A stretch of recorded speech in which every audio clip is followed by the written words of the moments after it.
Selanjutnya adalah hasil kebudayaan Islam pada masa dinasti Bani Umayyah. Mulai dari pemerintahan Muawiyah bin Abu Sufyan, telah banyak kebudayaan-kebudayaan baru yang muncul. Nah, kebudayaan-kebudayaan baru yang muncul ini diantaranya yang pertama adalah terkait dengan pemerintahan dan juga politik. Nah, pada masa ini, sistem politik atau sistem pemerintahan diubah dari demokrasi menjadi monarki hereditas. Maksud dari monarki hereditas adalah bahwasanya khalifah yang akan dipilih itu merupakan keturunan dari khalifah sebelumnya. Nah, sistem ini sudah mulai berlaku dari pemerintahan Yazid yang merupakan putra dari Muawiyah bin Abu Sufyan. Adapun sistem monarki hereditas ini merupakan adopsi dari sistem politik Persia dan juga Kekaisaran Bizantium. Dalam politik dan juga pemerintahan, pemerintah juga membentuk dewan-dewan. Dewan-dewan yang dimaksud adalah yang pertama adalah Dewan Ar-Rosail atau Sekretaris Jenderal. Nah, Sekretaris Jenderal ini merupakan badan yang bertanggung jawab atas surat-surat yang akan diberikan kepada gubernur dari khalifah ataupun sebaliknya. Untuk anggota Dewan Ar-Rosail itu harus memiliki beberapa kemampuan bahasa. Yang pertama adalah bahasa Persia, Turki, Yunani, dan juga Armenia. Para anggota Dewan Ar-Rosail harus menguasai bahasa-bahasa tersebut karena bahasa tersebut merupakan bahasa pengantar dan juga komunikasi. Nah, untuk surat-suratnya tersendiri itu merupakan surat-surat resmi yang dikeluarkan dari pusat, yang mana surat-surat tersebut harus memiliki tanda tangan ataupun cap. Bahkan pada masa Muawiyah bin Abu Sufyan dibentuk badan cap tersendiri yang dinamakan Dewan Al-Khotim. Nah, untuk Dewan Ar-Rosail sendiri itu dibagi lagi menjadi dua. Yang pertama adalah sekretaris yang berada di pusat atau disebut dengan sekretaris negara. Untuk anggota-anggota Dewan Sekretaris Negara ini harus memiliki kemampuan bahasa Arab sebagai bahasa pengantar. Dan yang kedua adalah sekretaris provinsi, yang mana para anggotanya itu harus memiliki kemampuan bahasa, yaitu bahasa Persia dan juga Yunani, yang juga merupakan bahasa pengantar. Selanjutnya adalah Dewan Al-Kharaj. Nah, Dewan Al-Kharaj atau Dewan Pajak ini dibentuk di tiap-tiap provinsi dan juga wilayah-wilayah pemungutan pajak dan keuangan. Nah, untuk kepala Dewan Al-Kharaj sendiri itu biasa disebut dengan Shahib Al-Kharaj. Yang mana Shahib Al-Kharaj ini tuh dipilih dan juga bertanggung jawab langsung kepada khalifah. Selanjutnya adalah Dewan Al-Barid atau Dewan Pos. Nah, ini juga biasa disebut dengan Badan Intelijen Negara atau BIN, yang mana tugasnya adalah untuk menyampaikan informasi-informasi rahasia dari para pejabat wilayah kepada pejabat pusat. Nah, biasanya informasinya itu berupa tentang tingkah laku para gubernur ataupun kebijakan-kebijakan yang berhubungan dengan kebijakan pemerintah. Selanjutnya adalah Dewan Al-Khotanah atau Dewan Pencatatan.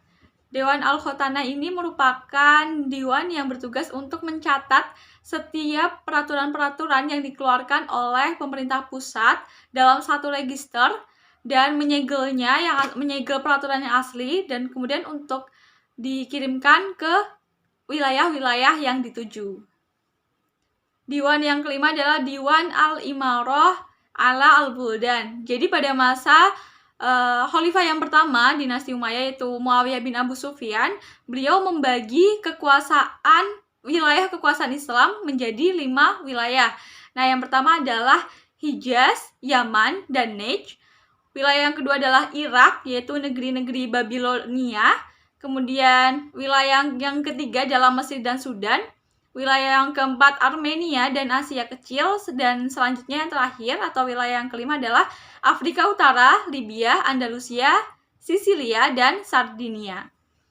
Dan terakhir adalah Dewan Syurtoh atau Dewan Kepolisian. Jadi sebelumnya itu Dewan Kepolisian itu bergabung dengan hakim dalam lembaga kehakiman, tapi kemudian Dewan Syurtoh atau Dewan Kepolisian ini berpisah atau dipisah dari bagian kehakiman. Untuk hasil kebudayaan Islam selanjutnya dapat dilihat dari bidang kemiliteran.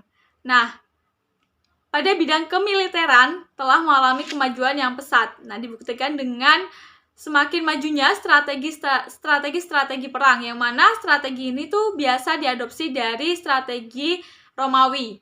Nah, armada angkatan laut pun turut dikembangkan dengan mendirikannya pabrik kapal yang berada di Syria.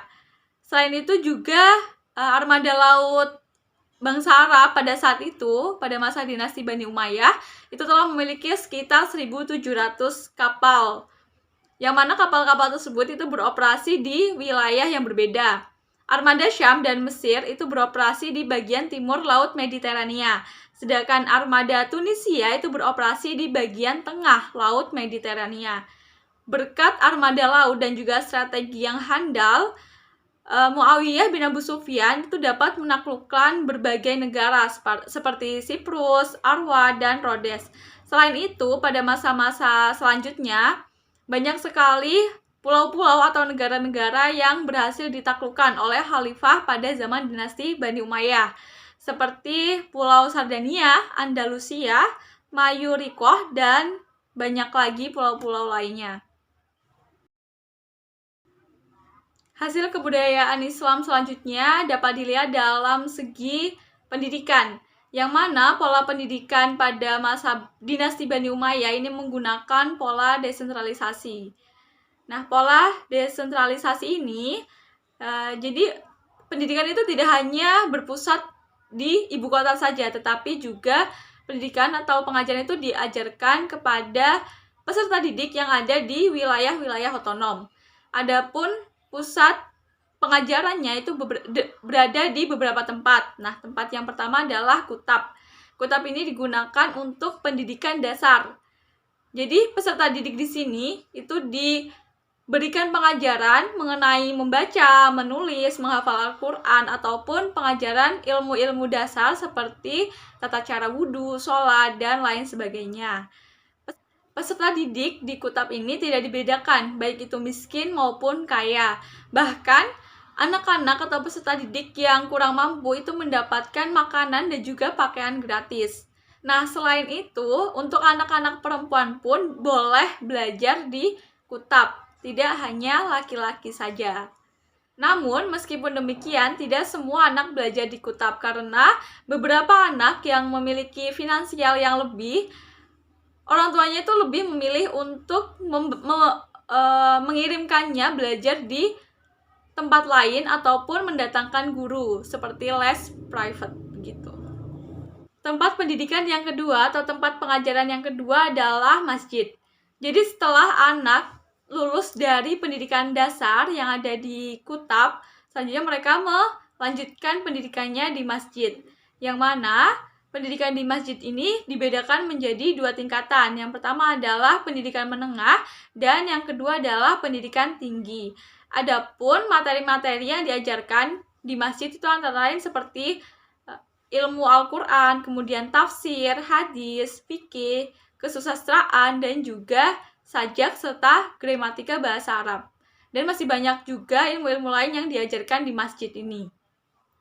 Nah, pada pendidikan menengah, biasanya guru-guru atau pendidik itu merupakan para ulama-ulama besar. Nah, sedangkan pada tingkat tinggi atau pendidikan tingkat tinggi itu gurunya merupakan ulama-ulama yang sudah ahli dan masyhur dalam bidang keilmuannya itu tadi. Selain itu, ada 2 metode yang digunakan dalam menyampaikan materi atau menyampaikan pembelajaran, yaitu dengan mengajarkan ilmu seorang demi seorang atau juga secara berkelompok dengan satu halaqah. Untuk tempat pembelajaran selanjutnya adalah majelis sastra, yang mana majelis sastra ini dibuat khusus oleh khalifah untuk para sastrawan dan juga ulama-ulama terkemuka. Bangunannya pun dihiasi dengan ornamen dan juga arsitektur yang indah. Para ulama Khalifah ini memiliki kebiasaan yang unik ketika khalifah datang. Jadi jikalau khalifah datang dalam majelis, mereka itu harus berpakaian necis, rapi, dan juga bersih. Selain itu mereka juga tidak boleh meludah atau membuang ingus sembarangan.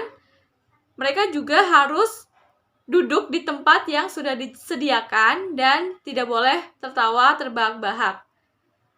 Peraturan lainnya juga mereka tidak boleh berbicara kecuali jikalau mereka ditanya.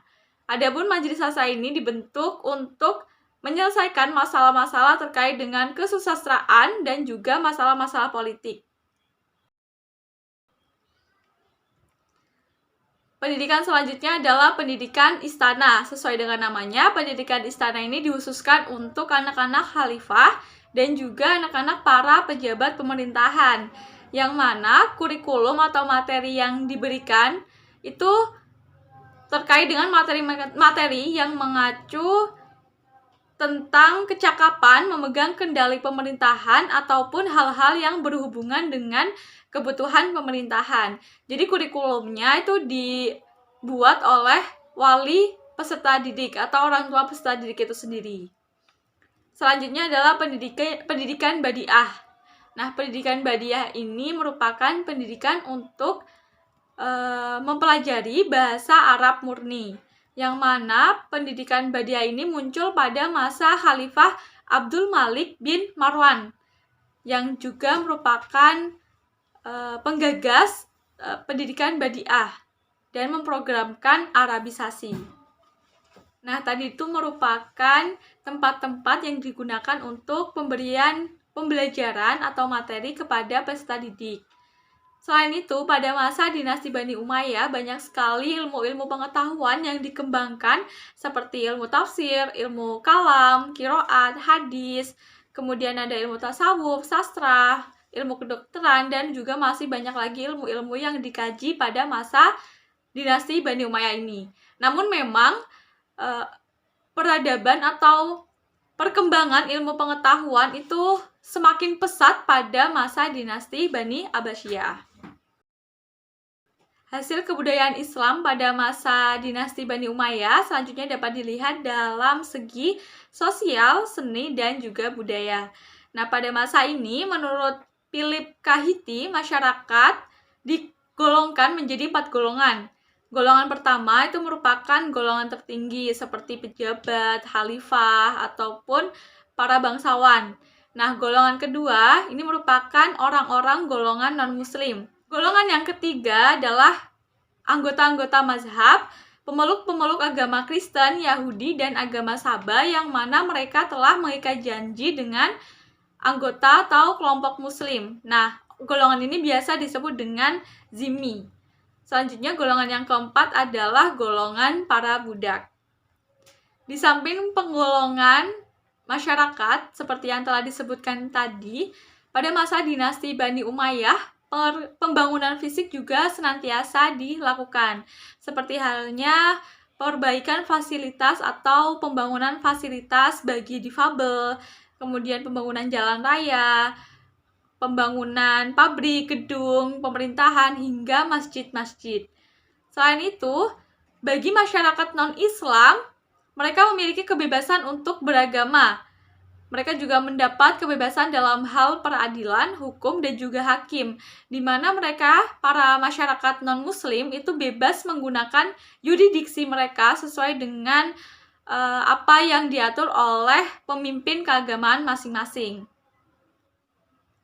Selain penggolongan masyarakat yang telah disebutkan tadi, pada masa ini, terutama pada masa pemerintahan Khalifah pertama yaitu Muawiyah bin Abu Sufyan, beliau telah memberikan perhatian kepada seni lukis. Yang mana seni lukis ini tidak hanya berkembang di dalam masjid-masjid saja, tetapi juga berkembang di luar masjid. Seperti halnya lukisan yang berada di dalam istana Bani Umayyah. Selain itu juga ada lukisan yang digambar oleh Khalifah Walid I yang merupakan lukisan binatang, yang mana lukisan ini masih kental dengan budaya Yunani kala itu, yang biasa disebut dengan Hellenism. Selain seni lukis, seni arsitektur juga mendapat perhatian dan juga berkembang secara pesat pada masa ini. Nah, terutama setelah Torik bin Ziyad menaklukkan Spanyol atau Andalusia. Di sini arsitektur itu diekspresikan pada bangunan-bangunan masjid di wilayah-wilayah kekuasaan Bani Umayyah. Contohnya seperti arsitek pada kubah batu Masjidil Aqsa yang dikenal dengan Dome the Rock atau kubah As-Sohro di Yerusalem, kemudian bangunan Masjidil Haram dan Masjid Nabawi. Selain itu juga ada bangunan-bangunan lain pada masjid atau menara-menara yang dibangun pada masa Al-Walid di Suriah dan Hijaz. Selain itu juga arsitek ini juga tampak pada gereja yang diubah menjadi masjid oleh Khalifah Al-Walid, serta istana-istana kecil dan juga rumah peristirahatan para khalifah dan juga anak-anak.